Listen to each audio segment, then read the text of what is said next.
अध्याय 2।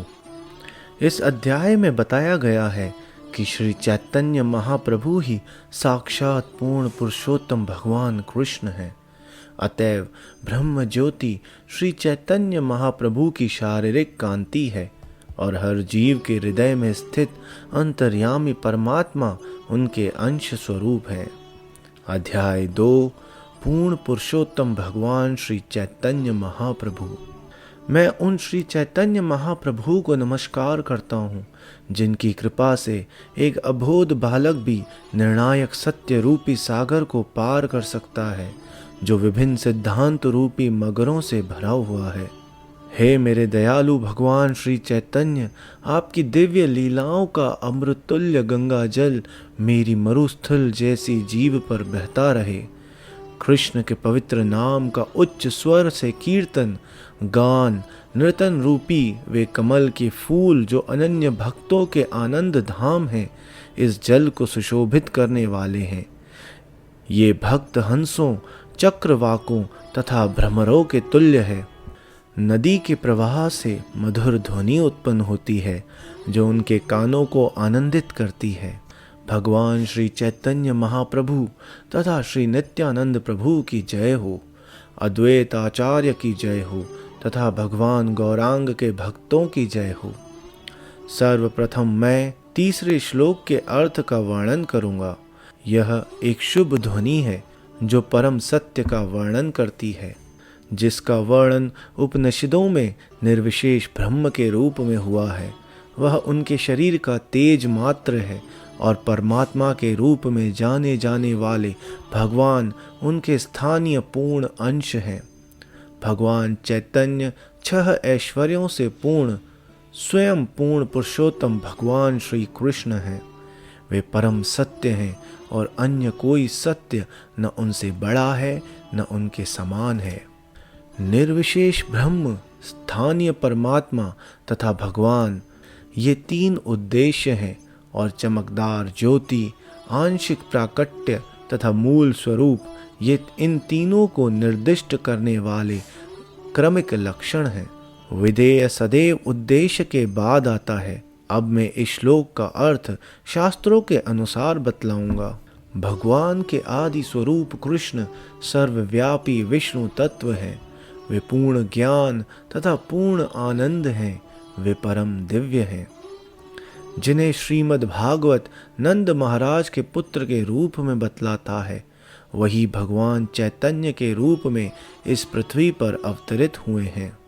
अपने विभिन्न प्राकट्यों की दृष्टि से वे 3 पहलुओं में विख्यात हैं, जो निर्विशेष ब्रह्म, स्थानीय परमात्मा तथा आदि भगवान कहलाते हैं। परम सत्य को जानने वाले विद्वान आध्यात्मवादी कहते हैं कि यह अद्वैय ज्ञान तत्व है जो निर्विशेष ब्रह्म, स्थानीय परमात्मा तथा भगवान कहलाता है। जिसे उपनिषदें दिव्य निर्विशेष ब्रह्म कहती हैं, वह उन्हीं परम पुरुष के प्रकाशमान तेज का मंडल है। जिस प्रकार कोई व्यक्ति अपने नग्न नेत्रों से सूर्य को केवल एक चमकीली वस्तु के अतिरिक्त और किसी रूप में नहीं जान सकता, उसी तरह केवल दार्शनिक चिंतन से वह कृष्ण की दिव्य विविधताओं को नहीं समझ सकता। मैं उन आदि भगवान गोविंद की पूजा करता हूँ जो महान शक्ति से संपन्न है। उनके दिव्य स्वरूप का दीप्तिमान तेज निर्विशेष ब्रह्म है जो परम पूर्ण तथा असीम है और जो करोड़ों ब्रह्मांडों में असंख्य प्रकार के ग्रहों और उनके विभिन्न ऐश्वर्यों के साथ प्रदर्शित करता है। ब्रह्मा जी ने कहा, निर्विशेष ब्रह्म के ऐश्वर्य करोड़ों ब्रह्मांडों में परिव्याप्त होते हैं। यह ब्रह्म भगवान गोविंद का शारीरिक तेज मात्र होता है। मैं भगवान गोविंद की पूजा करता हूँ। वे ही मेरे स्वामी हैं। केवल उन्हीं की कृपा से मुझ में ब्रह्मांड का सृजन करने की शक्ति है। वे नग्न साधु तथा सन्यासी जो कठोर शारीरिक तपस्या करते हैं, जो अपने वीर्य को मस्तिष्क तक ऊपर उठा सकते हैं तथा जो ब्रह्म में पूर्णतया स्थित हैं, वे ब्रह्मलोक नामक मंडल में निवास कर सकते हैं। जिन्हें योग शास्त्रों में अंतर्यामी परमात्मा कहकर वर्णित किया जाता है, वे भी गोविंद के निजी विस्तार के अंश हैं। जिस प्रकार एक ही सूर्य असंख्य रत्नों में प्रतिबिंबित होता दिखता है, उसी प्रकार गोविंद समस्त जीवों के हृदय में प्रकट होते हैं। भगवान कृष्ण ने कहा, अब मैं तुमसे और अधिक क्या कहूँ। मैंने केवल अपने एक अंश के द्वारा इस विराट जगत में व्याप्त रहता हूँ। भीष्म पितामह ने कहा, जिस प्रकार एक ही सूर्य विभिन्न दर्शकों को भिन्न भिन्न रूप से अवस्थित प्रतीत होता है, उसी तरह हे अजन्मा, आप हर जीव में परमात्मा के रूप में भिन्न भिन्न प्रकार से प्रतिनिधित्व करते हैं। किंतु जब दर्शक अपने आप को आपके सेवक रूप में जान लेता है, तो उसमें ऐसा द्वैत नहीं रह पाता। इस प्रकार अब मैं आपके शाश्वत रूपों को समझने में समर्थ हूँ और भली भांति जानता हूँ कि परमात्मा आपके अंश मात्र हैं। वही गोविंद स्वयं चैतन्य गोसाई के रूप में प्रकट होते हैं। अन्य कोई प्रभु पतित आत्माओं का उद्धार करने में इतने दयालु नहीं हैं। दिव्य जगत के सर्वा भगवान नारायण 6 ऐश्वर्यों से पूर्ण हैं। वे लक्ष्मीपति भगवान हैं। परमेश्वर वे हैं जिन्हें वेदों, उपनिषदों तथा अन्य दिव्य साहित्य में परम पूर्ण के रूप में वर्णित किया गया है। उनके तुल्य कोई नहीं है। भक्तगण अपनी सेवा के माध्यम से भगवान को उसी तरह देखते हैं जिस प्रकार स्वर्ग के निवासी सूर्य देव को देखते हैं। जो लोग ज्ञान तथा योग के मार्गों पर चलते हैं, वे भगवान ही की पूजा करते हैं, क्योंकि वे निर्विशेष ब्रह्म तथा अंतर्यामी परमात्मा के रूप में उन्हीं का अनुभव करते हैं। इसलिए पूजा के विविध प्रकारों से भगवान की महिमा को उसी प्रकार समझा जा सकता है जिस प्रकार सूर्य की उपमा से पता लगता है। नारायण तथा श्री कृष्ण एक ही ईश्वर हैं, किंतु एक होकर भी उनके शारीरिक लक्षण भिन्न हैं। इन ईश्वर श्री कृष्ण के 2 हाथ हैं और वे मुरली धारण करते हैं, जबकि दूसरे नारायण के 4 हाथ हैं, जिनमें वे शंख, चक्र, गदा तथा पद्म धारण करते हैं। हे प्रभुओं के प्रभु, आप सारी सृष्टि के दृष्टा हैं। आप निस्संदेह हर एक के प्रियतम प्राण हैं। तो क्या आप मेरे पिता श्री नारायण नहीं हैं? नारायण का अर्थ है वे जिसका घर जल में है, जो नर से उत्पन्न हुए हैं, और वे नारायण तो आपके अंश हैं। आपके सारे पूर्ण अंश दिव्य हैं।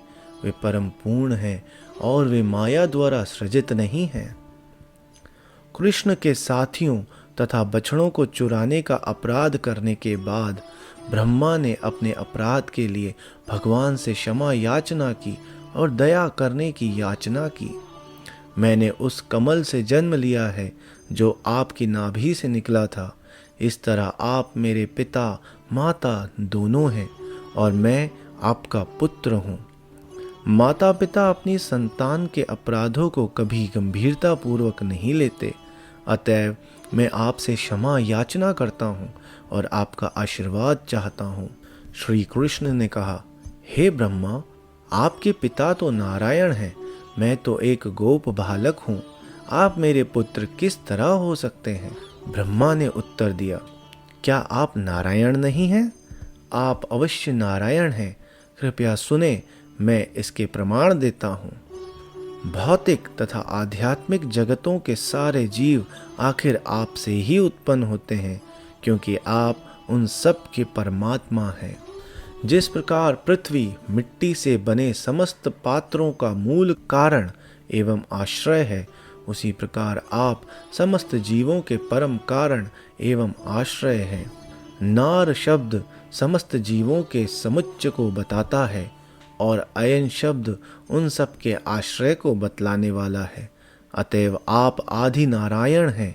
यह हुआ पहला कारण। अब मैं दूसरा कारण बताता हूँ, कृपया उसे सुने। जीवों के प्रत्यक्ष ईश्वर पुरुष अवतार है, किंतु आपका ऐश्वर्य एवं शक्ति उनसे कहीं अधिक उन्नत है। अतएव आप हर एक के आदि पिता आदि स्वामी हैं।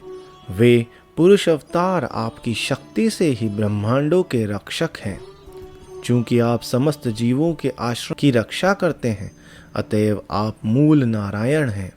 हे प्रभु, हे पूर्ण पुरुषोत्तम भगवान, कृपया मेरे तीसरे कारण को सुने।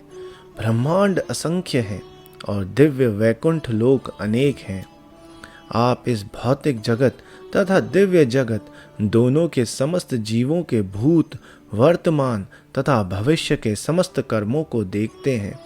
चूंकि आप इन सब कर्मों के साक्षी हैं, अतः आप सबका सार जानते हैं। सारे जगत इसलिए विद्यमान हैं क्योंकि उन पर आपका निरीक्षण है। आपके निरीक्षण के बिना कोई ना तो जीवित रह सकता है, ना हिल सकता है और न अस्तित्व बनाए रख सकता है। आप सारे जीवों की गतियों का निरीक्षण करते हैं, इसलिए भी आप आदि भगवान नारायण हैं।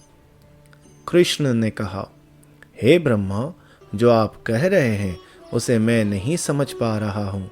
भगवान नारायण वे हैं जो समस्त जीवों के हृदयों में आसीन रहते हैं और कारण सागर के जल में शयन करते हैं। ब्रह्मा ने उत्तर दिया, मैंने जो कहा है वह सत्य है। वही भगवान नारायण जो जल में तथा सारे जीवों के हृदय में रहते हैं, आपके अंश मात्र हैं। नारायण के कारणोदक्षाय, गर्भोदक्षाय तथा शिरोदक्षाय रूप भौतिक शक्ति के सहयोग से सृजन कार्य करते हैं। इस प्रकार वे माया से जुड़े हुए हैं। जल में शयन करने वाले ये तीनों विष्णु सबके परमात्मा हैं। समस्त ब्रह्मांडों के परमात्मा प्रथम पुरुष के नाम से विख्यात हैं। गर्भोदक्षाय विष्णु सारे जीव समुदाय के परमात्मा हैं और शिरोदक्षाय विष्णु हर व्यक्तिगत जीव के परमात्मा हैं। ऊपर से हमें दिखता है कि इन पुरुषों का संबंध माया से है, किंतु इनके ऊपर चतुर्थ आयाम में भगवान कृष्ण हैं, जिनका भौतिक शक्ति से कोई संपर्क नहीं होता। भौतिक जगत में भगवान की उपाधियां विराट, हिरण्यगर्भ तथा कारण है, किंतु वे इन तीन उपाधियों से परे अंततोगत व चतुर्थ आयाम में रहते हैं। यद्यपि भगवान के ये तीनों स्वरूप भौतिक शक्ति से सीधे संबंधित हैं, लेकिन यह शक्ति इनमें से किसी का भी स्पर्श नहीं करती।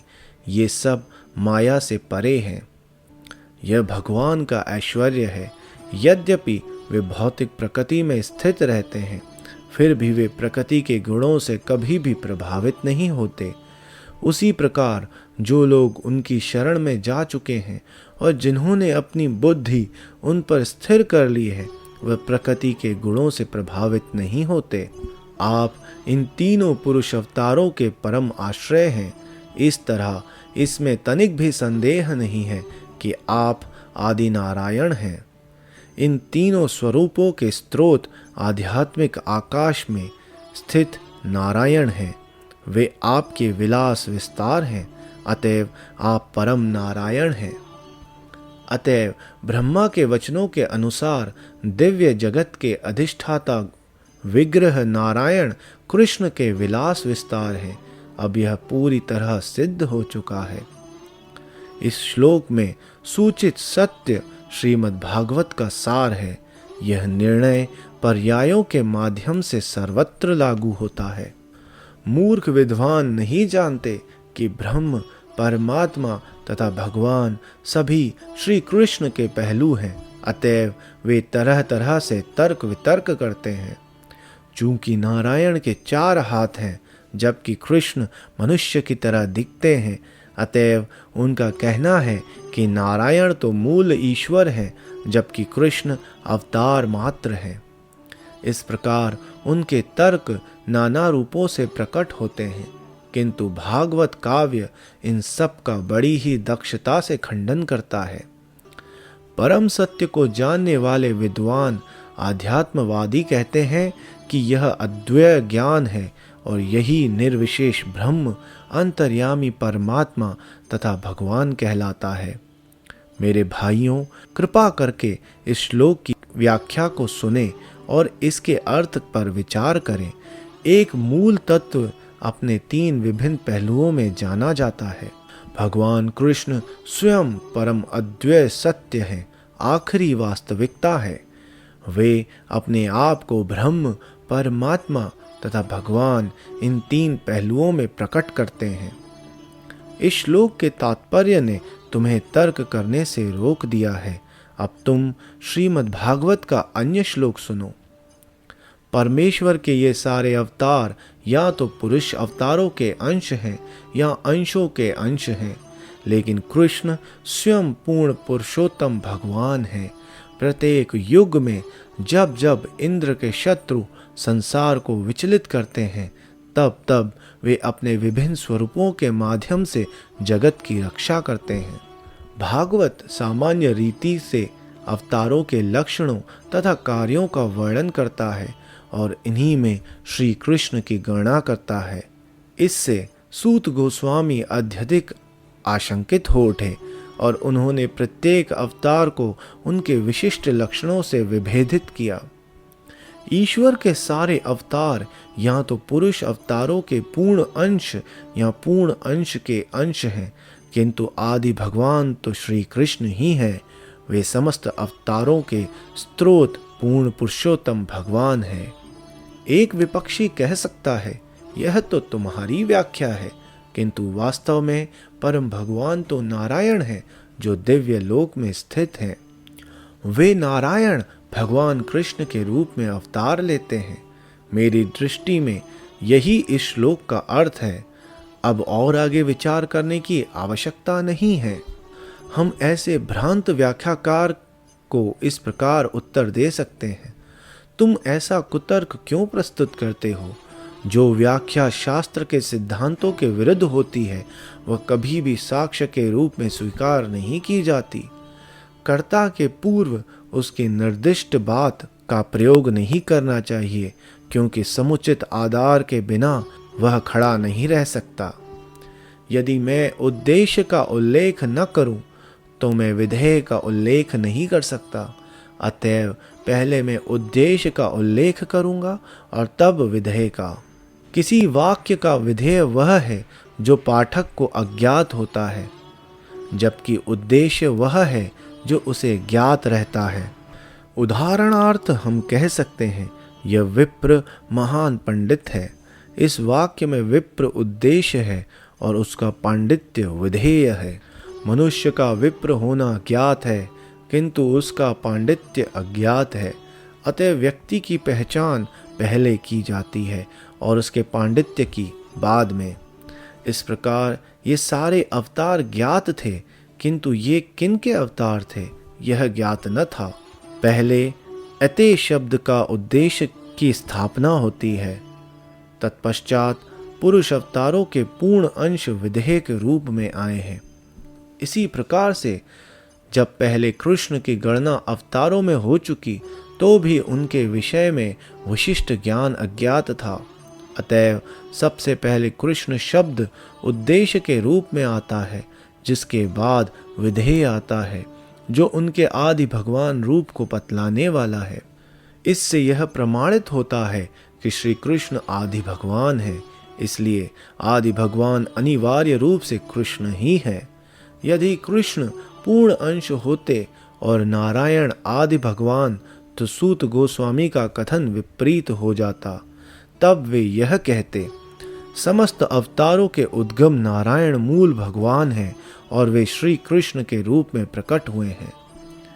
प्रामाणिक ऋषियों के वचनों में त्रुटियां, मोह, ठगने की प्रवृत्ति तथा भ्रांत अनुभूति नहीं होती।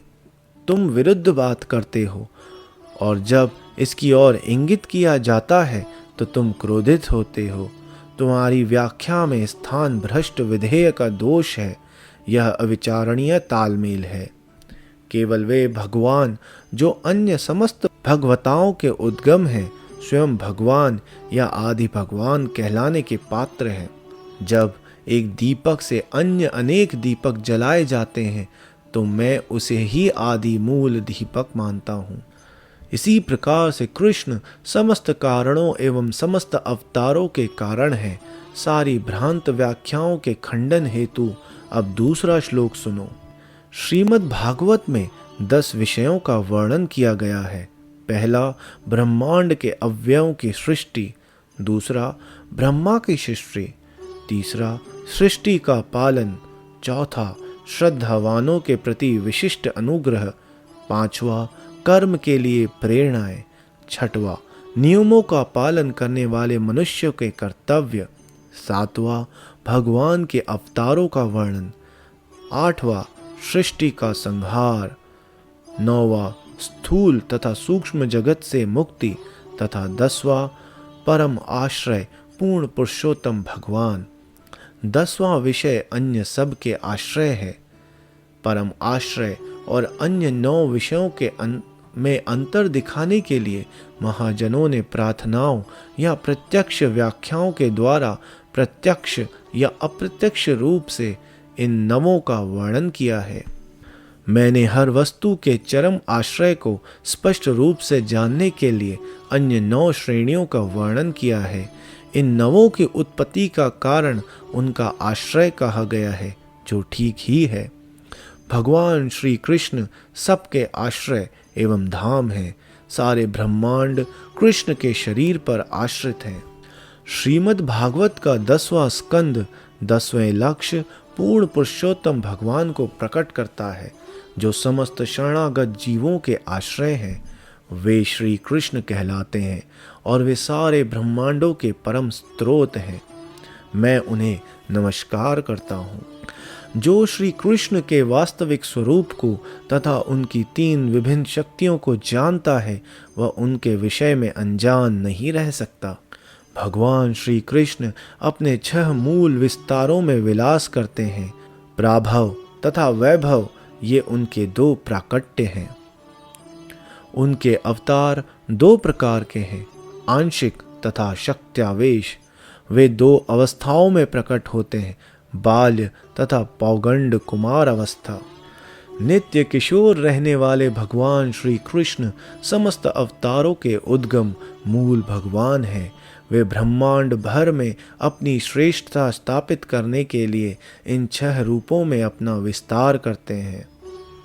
इन 6 रूपों के असंख्य भेद हैं। यद्यपि वे अनेक हैं, किंतु सभी एक हैं। उनके बीच कोई अंतर नहीं। चित्त शक्ति, जिससे स्वरूप शक्ति अथवा अंतरंगा शक्ति भी कहा जाता है, अनेक रूपों में अपना प्रदर्शन करती है। यह भगवान के धाम तथा उसके वैभव को धारण करती है। माया शक्ति कहलाने वाली बहिरंगा शक्ति विविध भौतिक शक्तियों से संपन्न असंख्य ब्रह्मांडों की कारण है। इन दोनों के बीच की तटस्था शक्ति असंख्य जीवों की बनी है। ये ही 3 प्रधान शक्तियां हैं, जिनके असंख्य भेद तथा उपभेद हैं। ये भगवान के मुख्य स्वरूप, विस्तार और उनकी 3 शक्तियां हैं। ये सभी परम पूर्ण श्री कृष्ण से प्रकट हैं। ये सब उन्हीं में स्थित है। यद्यपि तीनों पुरुष सारे ब्रह्मांडों के आश्रय हैं, किंतु भगवान कृष्ण इन पुरुषों के मूल स्रोत हैं। इस तरह पूर्ण पुरुषोत्तम भगवान श्री कृष्ण मूल आदि भगवान एवं अन्य सारे विस्तारों के उद्गम हैं। सारे प्रमाणिक शास्त्र श्री कृष्ण को परमेश्वर के रूप में स्वीकार करते हैं। गोविंद नाम से विख्यात कृष्ण परम नियंता है। उनका शरीर शाश्वत, आनंदमय तथा आध्यात्मिक है। वे सबके उद्गम हैं। उनका कोई उद्गम नहीं है, क्योंकि वे समस्त कारणों के मूल कारण हैं। तुम शास्त्रों के इन सारे सिद्धांतों को भली भांति जानते हो, किंतु मुझे शुद्ध करने के लिए ही सारे तर्क वितर्क उत्पन्न करते हो। वे भगवान श्री कृष्ण ही व्रजराज के पुत्र कहलाते हैं, जो समस्त अवतारों के स्रोत हैं। वे स्वयं भगवान श्री चैतन्य महाप्रभु के रूप में अवतरित हुए हैं। अतएव भगवान श्री चैतन्य महाप्रभु परम सत्य हैं। उन्हें शिरोदक्षाय विष्णु कहकर पुकारने से उनकी महिमा नहीं बढ़ती, किंतु निष्ठावान भक्त के मुख से निकले ऐसे शब्द कभी मिथ्या नहीं हो सकते। उनमें सारी संभावनाएं निहित है, क्योंकि वे आदि भगवान हैं। अन्य सारे अवतार मूल भगवान के आदि शरीर में शक्तिमान के रूप में स्थित हैं। अतएव अपने मत के अनुसार कोई उन्हें किसी भी एक अवतार के रूप में संबोधित कर सकता है। कुछ लोग कहते हैं कि श्री कृष्ण साक्षात नर नारायण हैं। अन्य लोग कहते हैं कि वे साक्षात वामन हैं। कुछ लोग कहते हैं कि कृष्ण शिरोदक्षाय विष्णु के अवतार हैं। इनमें से कोई भी कथन असंभव नहीं है। प्रत्येक कथन अन्यों की ही तरह सत्य है। कुछ उन्हें हरि या दिव्य लोक का नारायण कहते हैं। कृष्ण के लिए सब कुछ संभव है क्योंकि वे आदि भगवान हैं। मैं इस कथा को सुनने या पढ़ने वाले समस्त लोगों के चरणों में नमस्कार करता हूँ। कृपा करके इन सारे कथनों के सार को ध्यान से सुने। निष्ठापूर्ण जिज्ञासु को चाहिए कि ऐसे सिद्धांतों की व्याख्या को विवादास्पद मानकर उनकी उपेक्षा न करे, क्योंकि ऐसी व्याख्याओं से मन दृढ़ होता है। इस तरह मनुष्य का मन श्री कृष्ण के प्रति अनुरक्त होता है। ऐसे निर्णायक अध्ययन द्वारा मैं चैतन्य महाप्रभु की महिमा को जानता हूँ। इन महिमा को जान लेने से ही मनुष्य बलवान बन सकता है और उनके प्रति अनुराग में सुस्थिर हो सकता है। मैंने श्री चैतन्य महाप्रभु का महिमा वर्णन करने के लिए ही श्री कृष्ण की महिमाओं का विस्तार से वर्णन करने का प्रयास किया है। निष्कर्ष यह है कि श्री चैतन्य महाप्रभु स्वयं व्रजराज के पुत्र पूर्ण पुरुषोत्तम भगवान कृष्ण हैं। श्री रूप तथा श्री रघुनाथ के चरण कमलों में प्रार्थना करते हुए एवं उनकी दया की सदा आकांक्षा करते हुए मैं कृष्णदास उनके चरण चिन्हों का अनुसरण करते हुए श्री चैतन्य चरितामृत का वर्णन कर रहा हूँ।